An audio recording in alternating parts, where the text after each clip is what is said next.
ನಮಸ್ತೆ ಸ್ನೇಹಿತರೆ, ಮತ್ತೊಮ್ಮೆ ನನ್ನ ಚಾನಲ್ಗೆ ಸ್ವಾಗತ. ನಾನಿವತ್ತು ಮನೆಯಲ್ಲೇ ಸುಲಭವಾಗಿ ಸಬ್ಬಕ್ಕಿ ಅಥವಾ ಸಾಬುದಾನ ಪಡ್ಡನ್ನು ಹೇಗೆ ಮಾಡೋದಂತ ತೋರಿಸ್ಕೊಡ್ತಾ ಇದ್ದೀನಿ.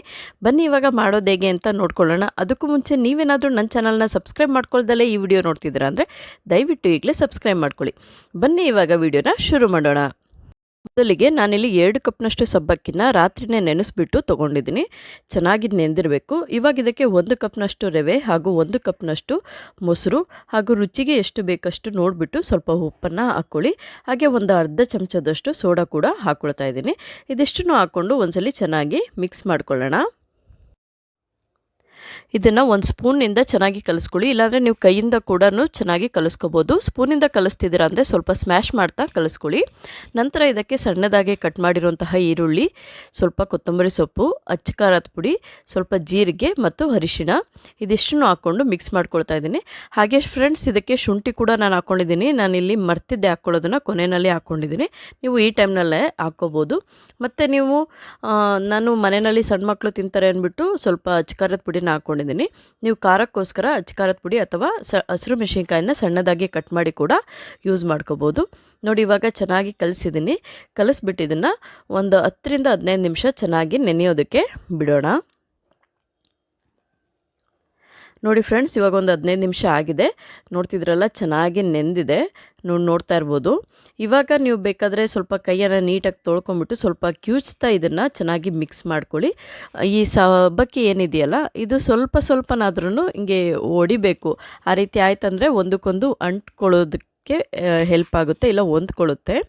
ನೋಡಿ, ಇವಾಗ ಸ್ವಲ್ಪ ನೀರನ್ನು ಹಾಕಿ ನಾನು ಅದಕ್ಕೆ ಕಲಿಸ್ಕೊಳ್ತಾ ಇದ್ದೀನಿ. ಇದಕ್ಕಿಂತ ತೆಳ್ಳಗೆ ಮಾಡ್ಕೋಬೇಡಿ, ಪಡ್ಡಷ್ಟು ಚೆನ್ನಾಗಿ ಬರೋದಿಲ್ಲ. ಈ ರೀತಿ ಗಟ್ಟಿಯಾಗಿತ್ತಂದರೆ ಕ್ರಿಸ್ಪಿಯಾಗಿ ತುಂಬಾ ರುಚಿಯಾಗಿ ಬರುತ್ತೆ. ನೋಡಿ, ನಾನು ಮುಂಚೆನೇ ಹೇಳಿದಾಗೆ ಶುಂಠಿನ ಕೊನೆಯಲ್ಲಿ ಹಾಕ್ಕೊಳ್ತಾ ಇದ್ದೀನಿ. ನೀವು ಮುಂಚೆ ಕೂಡ ಹಾಕ್ಕೋಬೋದು. ಈಗ ಶುಂಠಿನ ಕೂಡ ಸ್ವಲ್ಪ ತುರಿದ್ಬಿಟ್ಟು ಹಾಕ್ಕೊಂಡು ಚೆನ್ನಾಗಿ ಮಿಕ್ಸ್ ಮಾಡ್ಕೊಳ್ತಾ ಇದ್ದೀನಿ.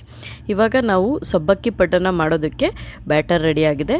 ಈಗ ತವಾನ ನಾನು ಕಾಯೋದಕ್ಕೆ ಇಟ್ಟಿದ್ದೀನಿ. ಸ್ವಲ್ಪ ಎಣ್ಣೆನ ಹಚ್ಕೊಳ್ತಾ ಇದ್ದೀನಿ. ಫಸ್ಟ್ ಟೈಮ್ ಮಾಡಬೇಕಾದ್ರೆ ಸ್ವಲ್ಪ ಎಣ್ಣೆನ ಜಾಸ್ತಿನೇ ಹಾಕ್ಕೊಳ್ಳಿ, ತುಂಬ ಜಾಸ್ತಿ ಬೇಡ, ನೋಡಿಬಿಟ್ಟು ಹಾಕ್ಕೊಳ್ಳಿ. ನಂತರ ನೀವು ಜಾಸ್ತಿ ಎಣ್ಣೆ ಹಾಕಿಲ್ಲ ಅಂದ್ರೂ ನಡೆಯುತ್ತೆ. ನೋಡಿ, ಇವಾಗ ತವ ಚೆನ್ನಾಗಿ ಕಾದಿದೆ. ಇವಾಗ ನಾನು ಇದಕ್ಕೆ ಒಂದೊಂದೇ ಪಡ್ಡನ್ನು ಹಾಕ್ಕೊಳ್ತಾ ಇದ್ದೀನಿ. ನೀವು ದೊಡ್ಡ ಸೌಟನ್ನು ತೊಗೊಂಡು ಹಾಕ್ಕೊಂಡ್ರೆ ನೋಡ್ತಿದ್ರಲ್ಲ, ಪಡ್ಡಿನ ಕಾವಲಿ ಬಿಟ್ಟು ಸ್ವಲ್ಪ ಆಚೆ ಹೋಗ್ತಾ ಇದೆ. ಸೊ ಒಂದು ಚಿಕ್ಕ ಸ್ಪೂನ್ನ ತೊಗೊಂಡು ನೀವು ಈ ರೀತಿಯಾಗಿ ನೀಟಾಗಿ ಹಾಕ್ಕೋಬೋದು. ನೋಡಿ, ನಾನು ಯಾವ ರೀತಿ ತೋರಿಸ್ತಿದ್ದೀನಿ ಇದೇ ರೀತಿಯಾಗಿ ನೀವು ಒಂದೊಂದೇ ಪಡ್ಡುಗಳನ್ನು ಕಾವಲಿಗೆ ಹಾಕ್ಕೊಳ್ಳಿ. ನೋಡಿ, ಇವಾಗ ಹಾಕ್ಕೊಂಡಾಯಿತು. ಇವಾಗ ಇದನ್ನು ಒಂದು ಲಿಡ್ಡನ್ನು ಕ್ಲೋಸ್ ಮಾಡಿ ಒಂದು 3ರಿಂದ 4 ನಿಮಿಷದವರೆಗೂ ಕಡಿಮೆ ಊರಿನಲ್ಲಿ ಇಟ್ಬಿಟ್ಟು ನಾವು ಇದನ್ನು ಬೇಯೋದಕ್ಕೆ ಬಿಡೋಣ. ಯಾವುದೇ ಕಾರಣಕ್ಕೂ ಫ್ಲೇಮ್ನ ಹೈ ಮಾಡಬೇಡಿ ಫ್ರೆಂಡ್ಸ್, ಸೀದೋಗೋ ಚಾನ್ಸಸ್ ಇರುತ್ತೆ. ಸೊ ಕಡಿಮೆ ಊರಿನಲ್ಲೇ ಇದು ನಿಧಾನವಾಗಿ ಒಳಗಡೆ ಎಲ್ಲ ಬೇಯ್ಕೋಬೇಕಲ್ವ. ಸೊ ಕಮ್ಮಿ ಉರಿ ಇಟ್ಬಿಟ್ಟು ಒಂದು 3ರಿಂದ 4 ನಿಮಿಷ ಇದನ್ನು ಬೇಯಿಸಬೇಕಾಗುತ್ತೆ. ನೋಡಿ, ಇವಾಗ ನಾನು ಇದನ್ನು ಒಂದು 3 ನಿಮಿಷ ಆಗಿದೆ. ಇವಾಗ ತೆಗೆದ್ಬಿಟ್ಟು ಇದನ್ನು ತಿರುವಿ ಹಾಕ್ಕೊಳ್ತಾ ಇದ್ದೀನಿ. ತಿರುವಿ ಹಾಕ್ಕೊಂಡು ಕೂಡ ಮತ್ತೆ ಒಂದು 2ರಿಂದ 3 ನಿಮಿಷನಾದ್ರೂ ಚೆನ್ನಾಗಿ ಬೇಯಬೇಕು. ನೋಡಿ, ಕಲರ್ ಎಷ್ಟು ಚೆನ್ನಾಗಿ ಬಂದಿದೆ ಅಂತ ನೋಡ್ತಾ ಇದ್ದೀರಲ್ಲ, ತುಂಬಾ ಚೆನ್ನಾಗಿ ಬರುತ್ತೆ. ಇದು ನೋಡೋದಕ್ಕಷ್ಟೇ ಅಲ್ಲ, ತಿನ್ನೋದಕ್ಕೆ ಕೂಡ ಅಷ್ಟೇ ತುಂಬಾ ರುಚಿಯಾಗಿರುತ್ತೆ. ಒಂದೇ ಥರ ಟಿಫನ್ನ ಮಾಡಿ ಬೇಜಾರಾಗಿದ್ದರೆ ಖಂಡಿತ ಈ ತಿಂಡಿ ಒಂದನ್ನು ನೀವು ಟ್ರೈ ಮಾಡಿ ನೋಡಿ. ಹಾಗೆ ಹೇಗೆ ಬಂತಂತ ನನಗೆ ದಯವಿಟ್ಟು ಕಮೆಂಟ್ನಲ್ಲಿ ತಿಳಿಸಿ. ಇದನ್ನು ನಾವು ಸಾಂಬಾರು ಅಥವಾ ಚಟ್ನಿ ಯಾವುದ್ರ ಜೊತೆನಾದ್ರೂ ನೆಂಚ್ಕೊಂಡು ತಿನ್ಬೋದು. ನೋಡಿದ್ರಲ್ಲ ಫ್ರೆಂಡ್ಸ್, ಎಷ್ಟು ಸುಲಭವಾಗಿ ಸಬ್ಬಕ್ಕಿ ಪಡ್ಡನ್ನು ಮಾಡ್ಬೋದಂತ. ನೀವು ಕೂಡ ಮಾಡಿ ನೋಡಿ. ಹಾಗೆ ಹೇಗೆ ಬಂತಂತ ದಯವಿಟ್ಟು ನನಗೆ ಕಮೆಂಟ್ನಲ್ಲಿ ತಿಳಿಸಿ. ಹಾಗೆ ಈ ವಿಡಿಯೋ ನಿಮಗೆ ಇಷ್ಟ ಆಗಿದ್ರೆ ದಯವಿಟ್ಟು ವಿಡಿಯೋನ ಲೈಕ್ ಮಾಡಿ, ಶೇರ್ ಮಾಡಿ.